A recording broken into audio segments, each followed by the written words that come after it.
या जयपुर तक सीमित नहीं है। पूरे राजस्थान में ये हर संगठन के द्वारा आने वाले समय के अंदर राजपूत पाठशाला के नाम से चलाए जाएंगे और हर संगठन को कहेंगे कि आप ये बिठा के सारी राजपूत लड़कियों को इकट्ठा करके और समझो कि इस प्रकार से हम राजपूत समाज का चेहरा बने, समाज को आगे लेके जाएं। नहीं तो समाज की प्रॉपर्टियां दूसरे समाज में कन्वर्ट हो जाएगी दामाद आते। तो हर बच्ची को इस प्रकार से काम करना है कि एक नहीं 1000 लड़कियों को आप समझो। जब आप मंच के ऊपर खड़े होके और बोलोगे तो ये समझो कि आपकी आवाज़ हजारों लोग सुनेंगे।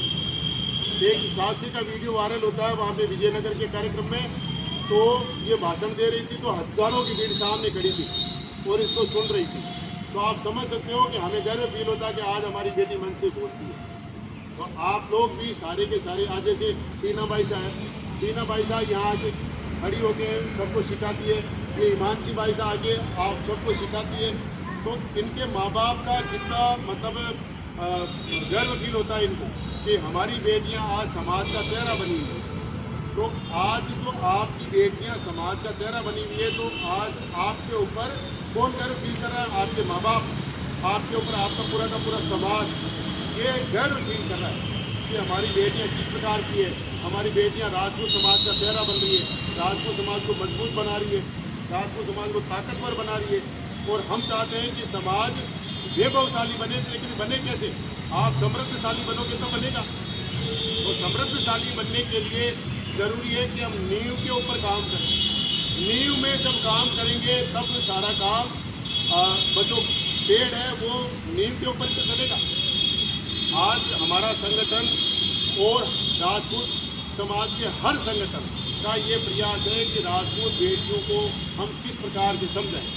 तो राजपूत बेटियों को समझाने का अब समय आ गया है और अब हमें काम करना पड़ेगा। राजपूत आपस में लड़ना छोड़े और बेटियों को पढ़ा दिया, लिखा दिया, खूब अच्छे नौकरियां भी लगी, देश विदेश तक पहुंच गई। मगर वो पिछली वाली पीढ़ी को समझाए, तो पिछली वाली पीढ़ी को नहीं समझाओगे तो कौन समझाएगा? अब की बार दीपिका बाई साहब आएंगे यहाँ पे, कर्नल दीपिका राठौर, तो वो भी आपको इसी प्रकार का मोटिवेशनल भाषण दिलवाएंगे उनसे। और जहाँ तक हमारी कोशिश होगी तो हम 100-200 लड़कियों को बुला के और उनका मान सम्मान भी बढ़ाएंगे। और अब की बार भाई साहब छुट्टियाँ है तो आप कोशिश ये करना पूरे के पूरे समाज की लड़कियों को बुला के और उनसे एक शानदार भाषण लड़कियों को देना। तो ये पूरा प्रयास कर रहे हैं। और तलवारबाजी वाला जो कार्यक्रम है ये अनवरत चलता रहे, पूरे राजस्थान में फैलाना है। आपने बीज बोया यहाँ पे, आपका बीज कहाँ चला गया? जोधपुर में चला गया।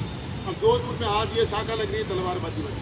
जोधपुर से अब कौन से ज़िले में जाएगा वहाँ पे ये कार्यक्रम शुरू हो जाएंगे। इस प्रकार से पूरे राजस्थान में ये फैल जाएगा और राजस्थान में फैलने के बाद में ये रजपूती पैदा हो जाए। कैसे भी हमारे राजपूत समाज की बच्चियाँ ये तलवार में हाथ में लेते ही आपके जगदम्बा हाथ में, ये समझो भवानी है आपके हाथ में, और भवानी हाथ में है तो हम ये समझो कि राजपूत समाज को बचाने के लिए आगे आ गए। हमें किसी